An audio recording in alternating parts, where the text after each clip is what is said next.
What's up, guys? I'm out here in my building today, and the last video I made, I showed y'all I put these studs in my 4.7 stroker Jeep block. Ordered me some piston rings the other day. I went on rockauto.com, ordered me some Hastings piston rings, part number 667040. These pistons are Keith Black Hyper Eutectic pistons. They say 040 on them. It's been bored 40 over. These pistons only have about 80,000 miles on them. And they wasn't making any noise like rocking or anything like that. Noises when they were cold. Whenever I took the engine apart. The only reason I took it apart was because of a loss of oil pressure. So I'm going to reuse these pistons. Right now what I'm going to do is I'm going to get started putting this engine back together. I just wanted to show y'all. This is the top ring. I'm getting ready to check my piston ring end gap. Make sure my ring end gap is correct. I'm going to sit this ring down in here.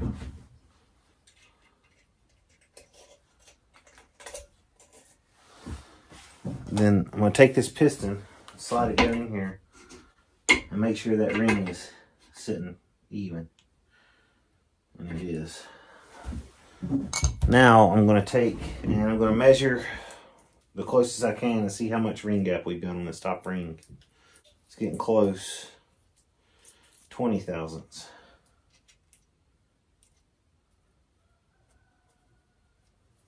Really close. 21.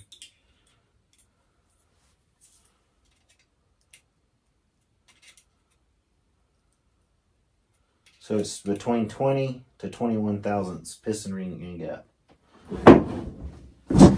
So, see if I have a specification here in my Haynes manual for piston ring end gap. 9 to 19 thousandths. So yeah, we're maybe at 2 thousandths over on the piston ring end gap. Which, that's okay.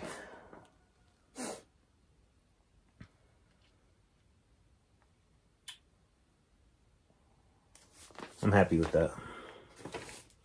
So that's the top ring. Let me measure the second ring, make sure. Piston ring end gap is good. It's not too tight. All the cylinder bores are the same, and all these rings are supposed to be the same, so I shouldn't have to measure any more of them. So what I'm doing today is I'm assembling this whole bottom end. Is my goal. I'd like to get my connecting rods, pistons installed, rings. Get everything installed and ready to go. I got to do some measuring. I don't have any plastic gauge, but I do have a set of micrometers and a set of T-snap gauges. So if you don't know what those are, you'll see here in a little bit. I'm going to show you how I measure my rod bearing clearances. Sealed power rod bearings. Part number 6-3310 CPA 10. 10 thousandths undersized. My crank's been turned 10 thousandths on the rod journals. So I got 10 thousandths undersized rod bearing. Here's what they look like straight out of the pack. I cleaned off the rod caps and the rod journal part and made it completely dry, free of dirt, oil, debris, or anything. It's just dry metal. And I put my bearings in.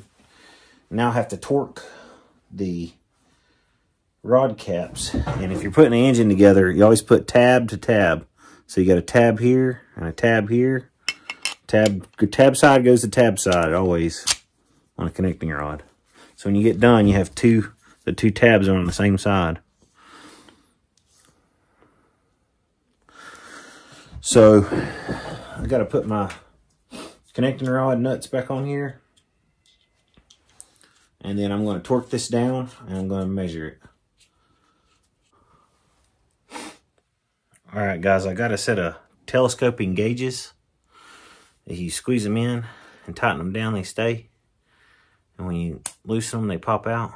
So how they work is, if you never used them, you slide them in your bearing and you gotta get them centered in the bearing surface. And then you just tighten this down. And then you double check that there's no place where it's looser. So I may have them off by about 1,000. So I need to get in the loosest spot. All right, try it again. So that's that's dead on. So now I get my micrometer out. You just put your snap gauge in here and close your micrometer on your snap gauge. It's 2.0. Yeah, I can see 75. This will be 85, 86, 87. So 2.087. So my connecting rod journal diameter is 2.087. That's on number 1. 2.087. So I've got grease on this crank journal because this damp out here in this building and my stuff was rusting. So I got to get this grease off first before I can check it.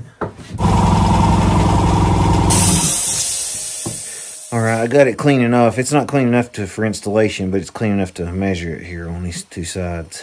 So I'm going to get the micrometer where it's exactly across from on the center line of that journal. Roll it up.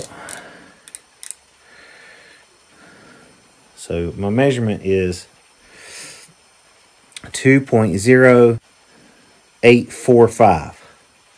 2.0845. So if I subtract that, I've got 2.5 thousandths.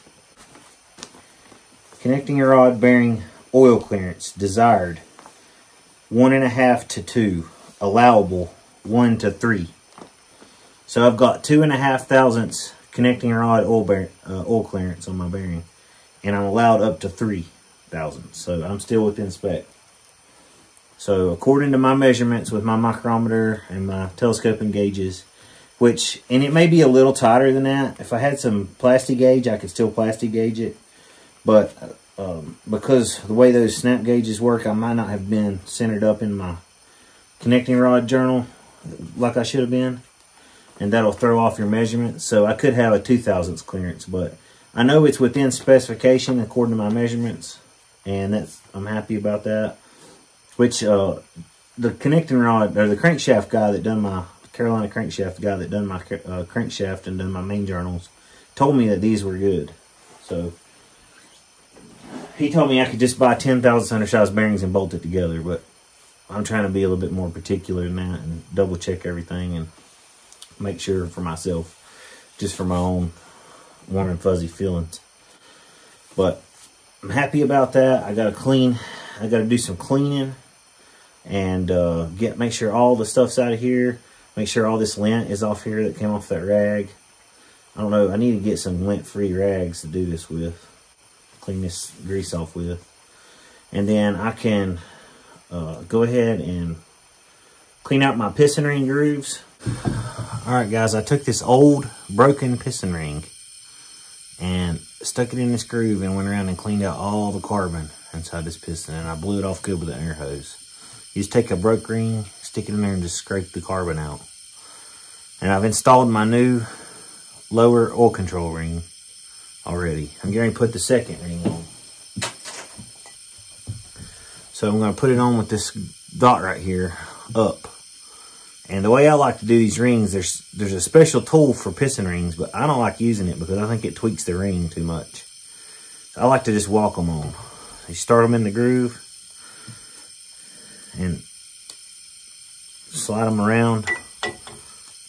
Just walk them on. And when you get here, I always pull out just enough on the ring to where it don't scratch the shit out of my piston. Slide it down into its groove. Second ring's installed. Blow it off, make sure it's clean. Now I'm going to put my top ring on. I'm going to do the same thing. Like I said, they got a tool for this. A lot of people use the special tool that's designed to put these rings on with. It's a ring expanding tool. It's like a pair of pliers that go like this and it pulls the ring open. I think it over tweaks the ring. I think it bends the ring too much, in my opinion. So what I do is I just stick the ring in there like that and just walk it on. I think this is a lot easier on your rings doing it this way. You can just feel with that ring expander, it just really tweaks them. When you do it like this, you barely bend them at all, just to get enough to get them on there. I've put a lot of rings on like that. I've never had one break. So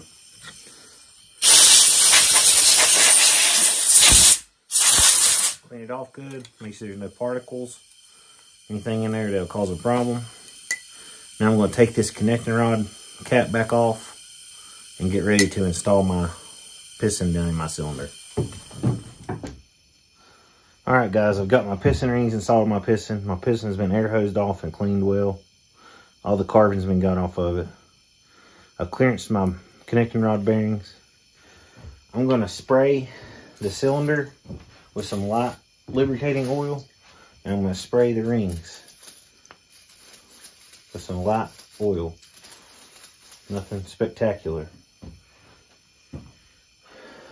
So there's an arrow on the piston that tells you which way it goes. So this goes towards the front. So now I'm going to take some engine assembly lube, dump it on this bearing.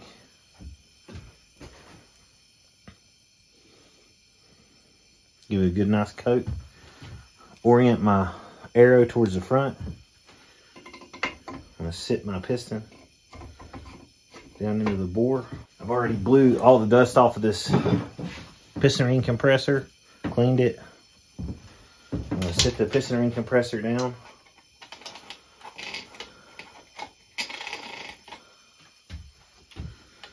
Make sure it's flush with the block. I'm going to tighten the piston ring compressor to compress the piston rings all the way down. Once I've got that done, tap this and make sure it's all the way down, all the way around.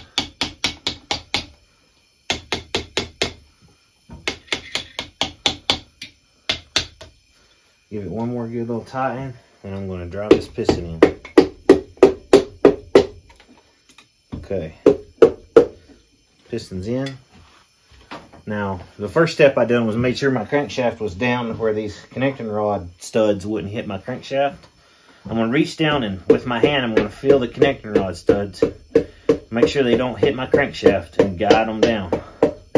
Really slow until that piston's seated out on the crank. Got my clean and dry connecting rod bearing cap right here. My connecting rod bearing cap is clean and dry.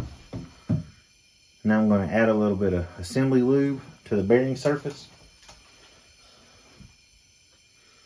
Make sure it's coated well all the way around.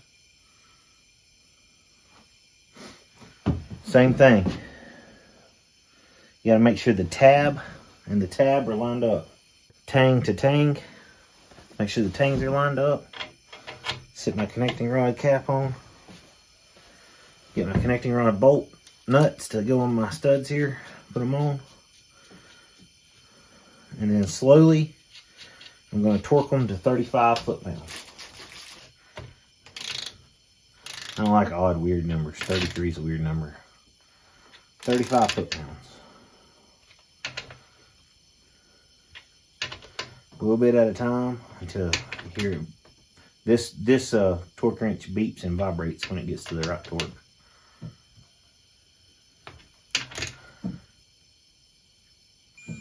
Beep.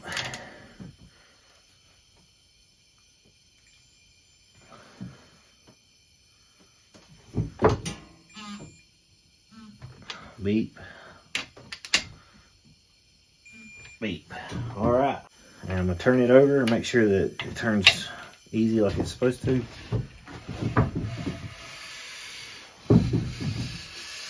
Through the whole range, and it does.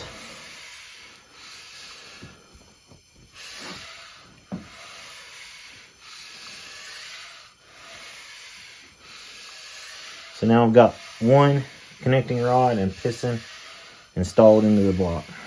Now I've got to do 5 more.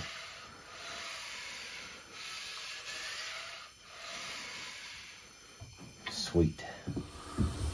Alright guys, I've been working on this engine. I got 5 of the pistons and connecting rods bolted in. Everything was going great. And I knew that I had a problem with my number 6 piston rings on the number 6 cylinder. they were stuck, but especially the lower ring, second compression ring was stuck. So I went ahead and pulled the old rings out, and I took my broke piece of ring that I had and I cleaned out the carbon just like I did on the previous 5. And I started putting my new rings in, and they immediately wouldn't move. So there's some kind of a problem with this ring groove on this number 6 cylinder, the second ring groove down. So right now, what I'm doing is I'm taking this emery cloth, and I folded it up and I put it in the groove, and I'm just, I don't know if you can see that, I'm just moving it back and forth. I'm trying to get these grooves opened up to where the ring isn't stuck. I don't know exactly what happened or why. I got all the carbon out, but for some reason that ring is not jiving with that groove. So I got to work on this for a little bit, but it won't be long. I'll have finished having all my bottom end put together on this engine. It's been fun. It's been enjoyable getting out here working on it, and I'm excited about hearing it purr pretty soon. But I was going to show y'all what I'm having to do to this number 6 piston. I got quite a bit done today, guys. I got all my pistons installed, connecting rods bolted down, torqued, taped my block off, painted it. I'm super happy with everything so far. I got to order some parts off Rock Auto, my gasket set, my oil pump, my camshaft lifter set, timing chain, and then I can start putting this thing back together completely. Won't be too long now. Hopefully I'll have it in my Jeep, have it running. Thank y'all for watching. Hope you enjoy this part of my channel. I'm going to keep making videos on this thing and sharing. I really appreciate y'all for watching, and have a nice day.